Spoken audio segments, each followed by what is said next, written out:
Good morning, Oklahoma, and welcome to The Middle Ground. I'm your host, Michael Carnuccio.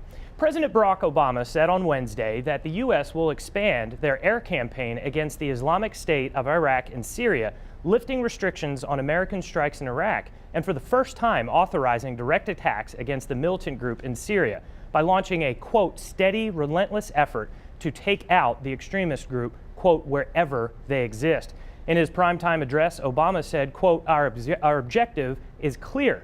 We will degrade and ultimately destroy ISIS through a comprehensive and sustained counterterrorism strategy, end quote.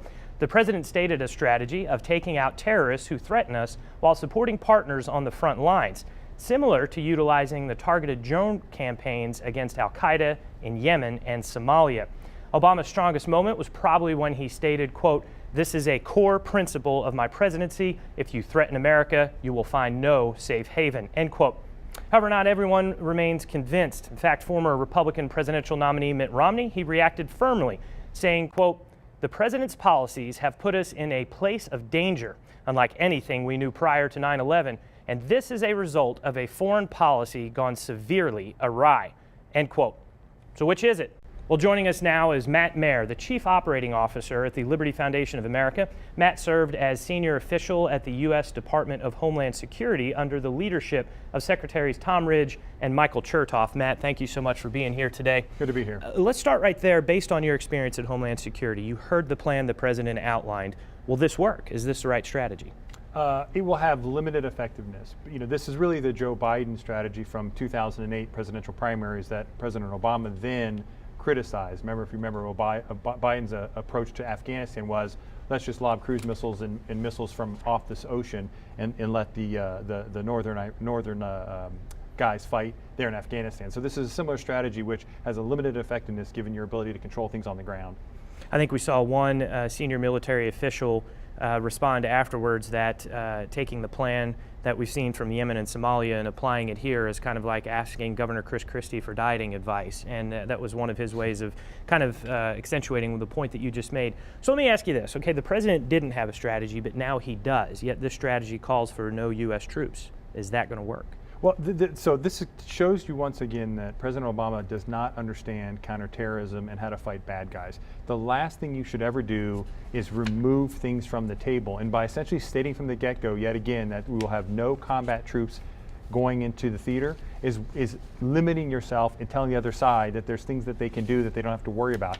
Why would you create that kind of certainty when, even if you're not going to put in troops, wouldn't you at least keep that on as a menu item so that way your opponents can at least be destabilized in the process of not knowing what might hit them? Okay, so let's step back 30,000-foot view, right? This is what viewers at home are wondering. This is probably what they were thinking Wednesday night and have been talking about since. Is this going to make America more secure or not? Your thoughts? Well, I think there are reports out today that there's clear intent by ISIS to penetrate our southern border. So we are not in a safety spot right now. What we've got to realize is, you know, lobbing cruise missiles from the ocean is going to have some effectiveness, but at the end of the day, an organization that now has huge amounts of territory, funding pipeline because of the oil that they're putting onto the black market, and a growing amount of people surging, American and European citizens who have gone there and are coming back. We have a real threat here in the U.S. and Europe for this growing ISIS threat. Okay, so ISIS has stated in their video messages and in their challenges, in fact, they had that, what was it, Twitter pictures they were putting out. Chicago. Right, where they were here. So action that we ramp up, is their concern, is Homeland Security working on any reaction that we might have? I think Homeland Security, the Department of Defense, the State Department, they're all now scrambling to try to figure out how do we make sure we know who's here or who's trying to come here. And that's really what happened after 9/11. If you really look back, you know, the president gave an address that was equivalent to a post 9/11 speech by President Bush that happened after we got attacked. And what you see is where ISIS is today is in a far advanced position than where Al-Qaeda was even weeks before the 9/11 attack. So this is a very precarious situation that we're going to have to watch very closely.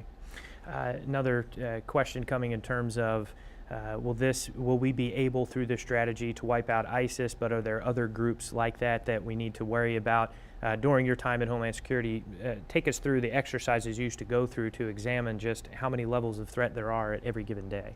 Well, there are groups all around the world that don't like America for obvious reasons. And so these groups are like the eight-headed hydra. You cut off one head, another head grows. And so this is the latest version. Now, Al-Qaeda has been with us now for 20 years. And now ISIS is going to be with us, a little bit different than Al-Qaeda. And there are other groups that if there is a vacuum somewhere in the Middle East, it will be filled by a terrorist organization. And this is what happens when you show weakness, when we withdraw all of our troops. I know the president said, oh, why would we can't keep troops in Iraq or Afghanistan. We still have troops in South Korea. We still have troops in Japan. We still have troops in Germany. And those wars were over 70, 80 years ago. So the idea that we would just pull up and leave means we've left a vacuum that's now being filled by bad guys. Okay, so just a general question here. What is the message to Americans sitting at home, Oklahomans right now watching, about the prospects for war? Is this the president's effort that we're going to have some small targeted activities, but this isn't war? Or do you think this is leading us to an increased engagement in the Middle East again for another couple of years?